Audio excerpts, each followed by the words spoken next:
Kita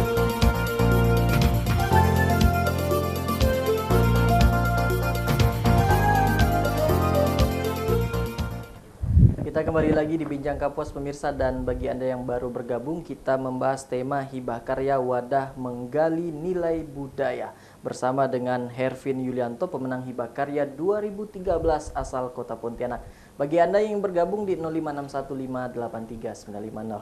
Nah, Mas Hervin, ini kan artinya ini perdana nih. Kita pengen tahu yang membuat Anda ikut dari hibah karya ini apa? Motivasi saya sih pertama mau uji coba kemampuan kita sih kan. Rupanya potensi dari kita di Pontianak juga bisa apa tuh diperhitungkan di tingkat nasional kan. Jadi awalnya kita itu riset di 6 lembaga tuh. Saya mencari arsip yang untuk jadi ide karya saya kan. Jadi waktu itu kita ketemu di Yayasan Tikar Media Bandung kan. Itu dia ada 20 foto frame tentang Yayasan Halim di Pontianak di tahun 95. Setelah saya lihat 20 frame foto itu tuh, kita dapat simpulkan waktu itu tahun 95 itu musik tradisional Tionghoa Pontianak itu dimainkan hanya kaum tua. Kaum tua di tahun 95. Setelah saya cek di lapangan lagi di tempat kita kan, rupanya ada perubahan yang besar kan.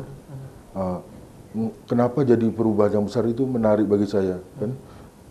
Juga tidak hanya Tionghoa, rupanya juga non Tionghoa juga hadir. Nah, Mas Hervin, sebelum dilanjutkan, kita pengen tahu sebenarnya keseharian Mas Hervin ini memang pekerja seni atau bagaimana nih? Sehingga menurut Anda sepertinya menarik dari hibah karya 2013 ini. Kalau background saya sih, saya di bidang tour and travel kan. Tapi di sisi lain kita juga buat kerja budaya kan. Kita pakai nama Borneo Culture Indonesia kan.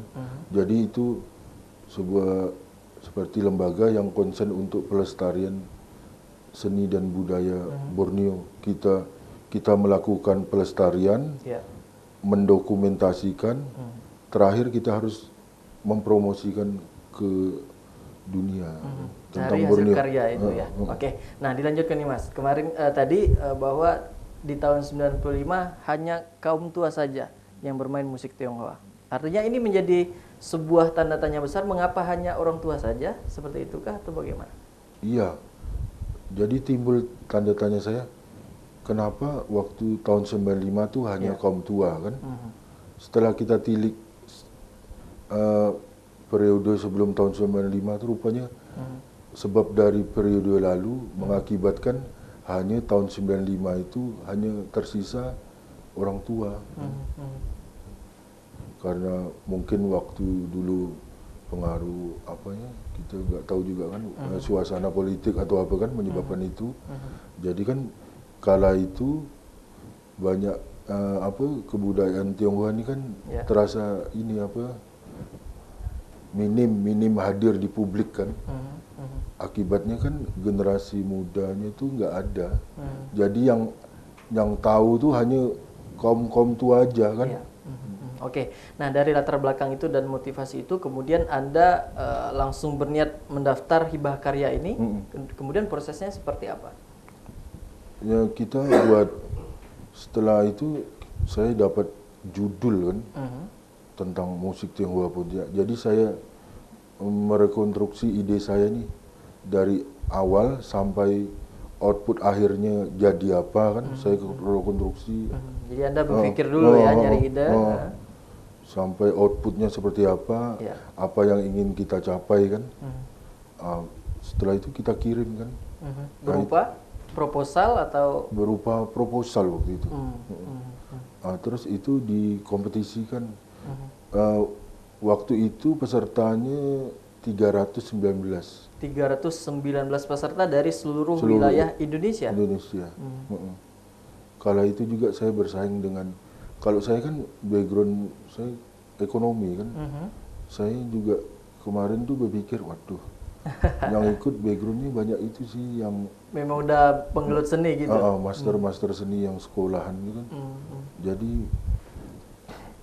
agak takut-takut nih Minder gimana gitu ya. minder kan. Rupanya di program ini Ya. dia menyampingkan hal itu semua. Yang penting kalau kita idenya brilian kan, Ya. mereka akan tampung kan.